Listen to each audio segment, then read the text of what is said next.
राजन, मैं प्रमाण देने के लिए तैयार हूं, पर उससे पहले मैं कुछ चाहती हूं। क्या चाहिए? थोड़ा दूध।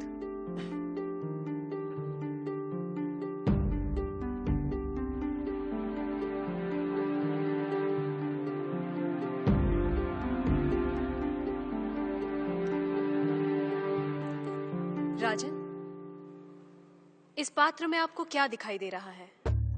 दूध? क्या दूध के अलावा कुछ और दिखाई दे रहा है?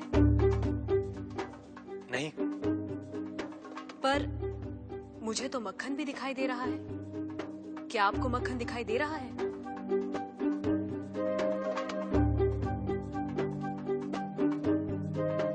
नहीं। पर राजन, क्या इसमें मक्खन नहीं है?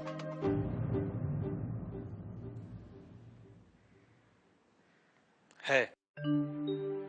जैसे दूध के कण कण में मक्खन है, मक्खन के कण कण में घी है, वैसे ही ईश्वर सृष्टि के कण कण में भिन्न भिन्न रूपों में है, जो है पर दिखाई नहीं देता। जैसे दूध से मक्खन पाने के लिए उसे मथना जरूरी है, उसी तरह वेदांत के श्रवण, वेदांत का मनन और उसके निहितार्थ पर निरंतर ध्यान के द्वारा ही ईश्वर का अनुभव किया जा सकता है। राजन, क्या आपके पहले प्रश्न का उत्तर आपको मिल गया? मैं मान लेता हूं, पर वो किसे देख रहा है? किस ओर देख रहा है? क्या मुझे एक जलती हुई मोमबत्ती मिल सकती है?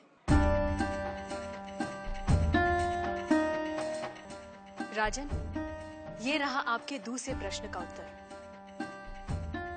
प्रकाश की ये लौ कहां देख रही है? किसे देख रही है? ये सभी को देख रही है। सभी और देख रही है। राजन, जिस तरह इस मोमबत्ती का प्रकाश चारों ओर फैला हुआ है, उसी तरह ईश्वर की चेतना चारों ओर फैली हुई है, और उसी चेतना के कारण हम चलते हैं, बोलते हैं और सुनते हैं। जैसे ये प्रकाश सभी ओर देख रहा है, वैसे ही ईश्वर सभी ओर देख रहा है।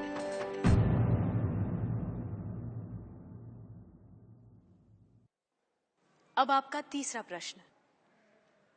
वो इस समय क्या कर रहा है? राजन, इस समय मैं आपके प्रश्नों का उत्तर दे रही हूं, इसलिए मैं तुम्हारी गुरु हूं और तुम मेरे शिष्य। पर मैं खड़ी हूं और तुम बैठे हो। यदि अपने प्रश्न का उत्तर चाहते हो तो तुम्हें मुझे अपना आसन देना होगा।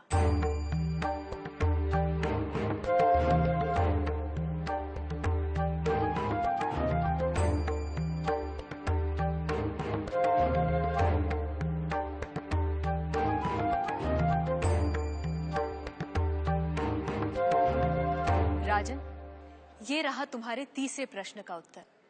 कुछ देर पहले आप सारे मंदिरों से मूर्तियां हटवाने का विचार कर रहे थे। इस समय आप ईश्वर के बारे में फिर से विचार करने लगे हैं। आप मेरे स्थान पर खड़े हैं और मैं आपके सिंहासन पर बैठी हूं। इधर एक राजा को सामान्य नागरिक का स्थान और एक सामान्य नागरिक को राज सिंहासन दे सकता है, ये आप देख रहे हैं। आप मेरे स्थान पर और मैं आपके स्थान पर बैठी हूं। ईश्वर इस समय ये करवा रहा है, उस अनंत और असीमित शक्तियों के स्वामी, जिसने ये सुंदर, अद्भुत, विस्मयकारी और महान संसार रचा है, जिसमें सूर्य, चंद्र, तारे, ग्रह, नक्षत्र अपने अपने स्थान पर स्थिर और गतिमान है, जिसके कण कण में एक व्यवस्था है। ऐसे शब्दों और ज्ञान से परे ईश्वर के लिए क्या असंभव है? कहिए राजन, क्या मंदिरों से मूर्तियां हटवाई जाएं? मूर्तियां तो उस ईश्वर की प्रतीक हैं, उनका मूर्त रूप है। वह सर्वज्ञ, सर्वशक्तिमान, सर्वव्यापी ईश्वर सर्वत्र है। किसी ने उसको पत्थर में पाया, किसी ने पेड़ों में, किसी ने शब्दों के माध्यम से, तो किसी ने प्रार्थना करके।